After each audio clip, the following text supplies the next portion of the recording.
नमस्कार, जय हिंद, वंदे मातरम। एक बार फिर से आपका बहुत बहुत स्वागत है हमारे YouTube चैनल JRP किंग के अंदर। लोकसभा चुनाव का बिगुल बजते ही लोकसभा चुनावी तैयारियां शुरू हो चुका है। अब 2024 के अंदर महामुकाबला देखने को मिल सकता है। लोकसभा 2000 चुनाव में ऐसा लग रहा है कि 545 सीटों पर अब की बार इंडिया और NDA के बीच में कड़ा मुकाबला देखने को मिल सकता है। 4 राज्यों में विधानसभा चुनाव खत्म होने के बाद में अब सबकी निगाह लोकसभा चुनाव पर टिकी हुई है। तो अब ये देखा जा रहा है कि लोकसभा चुनाव के अंदर क्या वाकई में फिर से NDA की सरकार बनेगी। सी वोटर्स सर्वे, ABP न्यूज सर्वे और फलोदी सट्टा बाजार ने लोकसभा चुनाव से पहले ही सबसे बड़ा 545 सीटों का ओपिनियन पोल सर्वे जारी कर दिया। अब हर एक लोकसभा सीट के बारे में आपको बताएंगे कि कौन सी लोकसभा की सीट किस पार्टी को मिलती हुई दिखाई दे रही है। सबसे बड़ा आज तक का फाइनल लोकसभा सीट का ओपिनियन पोल सर्वे जारी। बने रहे हमारे साथ और वीडियो को आप एंड तक जरूर। राज्य की तो पहला राज्य है कर्नाटक, जहां पर बीजेपी को 8 सीटें मिलती हुई दिखाई दे रही है, तो कांग्रेस को 15 सीट, वही JDS को 5 और BSP को 0, तो कुल 28 सीटें। अगर कश्मीर की बात करें तो कुल 6 सीटें, जहां बीजेपी को 1, INC को 3, PDP को 2 और NC को 0 यहाँ पर सीटें मिलती हुई दिखाई दे रही है। ये सीटों का रुझान 2023 का है और बहुत ही बड़ा रुझान निकल के आ चुका है। हरियाणा की बात करें तो हरियाणा राज्य के अंदर कुल 10 लोकसभा सीटें, जहां पर बीजेपी को 4, कांग्रेस को 5, JJP को 0, तो आम आदमी पार्टी को यहाँ पर 1 सीट मिलती हुई दिखाई दे रही है। 2024 के अंदर लोकसभा चुनाव है। और दिल्ली की बात करें तो दिल्ली के अंदर लोकसभा सीटें 7 है। 7 में से बीजेपी को 2 सीटें मिल रही है, तो वही कांग्रेस को 4, आम आदमी पार्टी को 1 सीट मिल रही है, तो BSP को यहाँ पर 0 सीट मिलती हुई दिखाई दे रही है। तो अदर के खाते में 0 जा रही है। अगर हम पंजाब राज्य की बात करें तो 13 लोकसभा सीट है, जहाँ बीजेपी को 1 सीट मिल रही है, वही कांग्रेस को 2 सीटें मिल रही है, तो आम आदमी पार्टी के खाते में 9 सीटें जा रही है और SAD को 0 सीट मिलती हुई दिखाई दे रही है। अगला राज्य है जहाँ पर मेघालय राज्य। मेघालय के अंदर 29 विधानसभा सीट है, जिनमें से बीजेपी को 12 सीट मिल रही है, तो कांग्रेस को 15, वही SP को 0, तो BSP के खाते में 2 सीटें जाती हुई दिखाई दे रही है। अगला राज्य झारखंड। झारखंड की बात करें दोस्तों तो यहाँ पर 19 लोकसभा सीटें, जहाँ बीजेपी को 6 मिल रही है, तो वही कांग्रेस के खाते में 8 सीटें जा रही है, तो JMM के खाते में 5 सीटें जा रही है, तो RJD के खाते में 0 सीट मिलती हुई दिखाई दे रही है। आंध्र प्रदेश राज्य की बात करें तो यहाँ पर लोकसभा सीटें 25 है।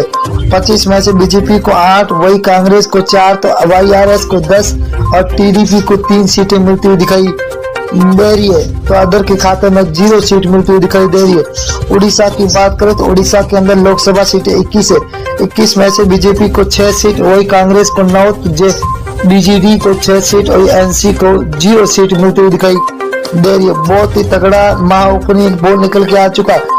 तमिलनाडु की बात करें तो यहाँ पर कुल 39 लोकसभा सीट है, जहाँ बीजेपी को 4, तो कांग्रेस को 5, DMK को 15, ALA को 15 सीटें मिलती हुई दिखाई दे रही है, तो 0 खाते में जा रही है अदर के।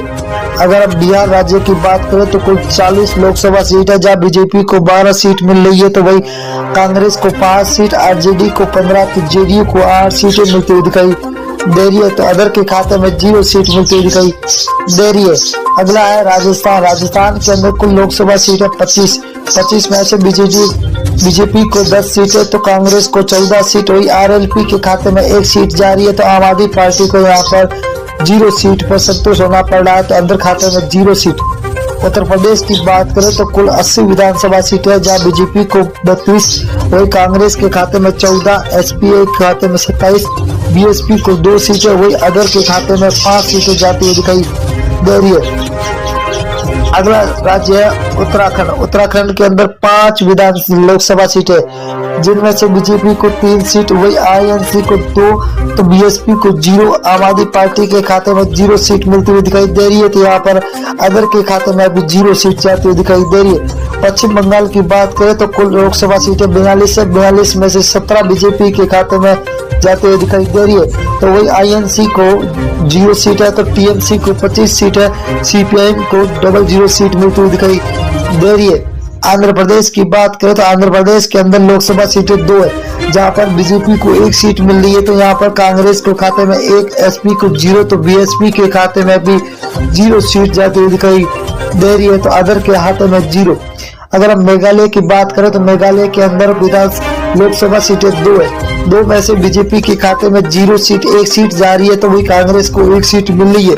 तो एसपी को 0, तो बीएसपी के खाते में भी 0 सीट जाती हुई दिखाई दे रही है। अगला राज्य है जहाँ लक्षद्वीप है, लक्षद्वीप के अंदर लोकसभा सीट 1 है, वही 1 कांग्रेस के खाते में जाते हुए दिखाई दे रही है। तो बीजेपी को यहाँ पर 0, एसपी और बीएसपी के खाते में भी 0 सीट जाती हुई दिखाई दे रही है।